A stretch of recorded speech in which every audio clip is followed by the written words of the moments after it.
So today we're going to look at the Sig Sauer Romeo 5. This is a budget optic.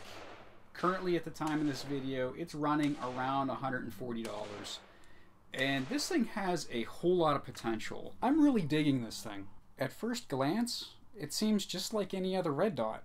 It's a 2 MOA red dot with 10 light settings, 8 daylight, 2 night vision. The body on this is aluminum and it seems durable enough. The field of view is 20 millimeters and it comes with a low riser and a riser that will co-witness with your iron sights. It seems decent, but what sets it apart from the rest of the competition?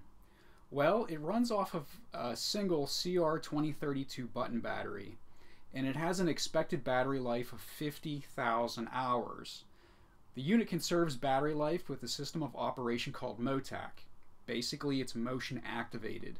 In a lot of cases, you don't have to deliberately turn the unit off and on. Let me explain. When you power the unit on for the very first time, all you have to do is press one of the brightness buttons. After that, you don't ever have to turn the unit off. If the Romeo does not sense motion for 2 minutes, it'll power itself down. Then, when it senses the slightest motion, the red dot will power back on, and the brightness will be set to the last brightness setting that was entered. You can power the unit off indefinitely by holding in on one of the brightness selection buttons. If you do that, the unit will not power on simply by moving the optic. To get the unit to power back on again, you would have to press one of the brightness buttons. Why would you want to do that? Well, let's say that you have this setup bouncing around in your patrol car. In that case, the sight is always going to be bouncing around, moving around. It's always going to sense motion, and it will always be running, and it will hardly go into that power save mode. If you find yourself in that scenario, then you might actually want to power the unit off manually. So what else is cool about this sight? Oh, I almost forgot. This is IPX7 rated. And I know what you're thinking. What the is that? That means it's rated for immersion up to 1 meter below water. For most cases, rain or shine, you're going to be good to go. I have shot this thing in the rain, works perfectly fine. I just am not able to get film footage of that because my camera equipment does not appreciate the rain. So how does it handle when you shoot? It holds its zero just fine. And the accuracy that I've been getting, it's just headshots all day long. So this is from back at 50 yards. You can get headshots all day. You can get much better groups out of this optic than this. I'm really not trying. If you actually try hard, yeah, you can do much better than that. It's more than capable of reaching out and touching a target.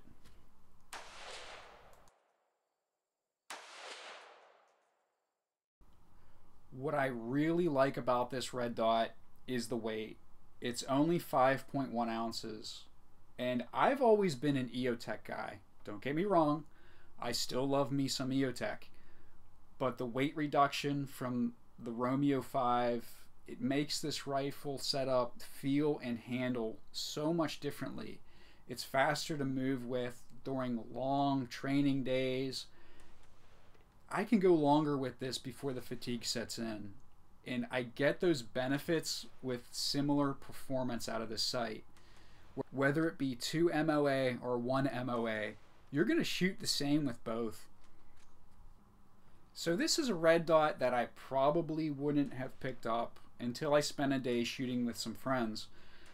A friend of mine had one, got me to try it, and I was really surprised. For a red dot in this price range, it has everything that you would expect and a little bit more. And that's coming from someone who's an EOTech guy. I've always been an EOTech fan, and it gives my beloved EOTech some real competition. From what I've experienced with this red dot, it's given me all the performance of a top shelf optic without paying that top shelf price tag. So if you have the opportunity to try one of these Romeo 5 units, I'd definitely jump on it. And that's pretty much the Romeo 5. Stay tuned for more videos. They're on the way. Please comment, like, subscribe. It helps my channel. And as always, be safe, and thanks for watching.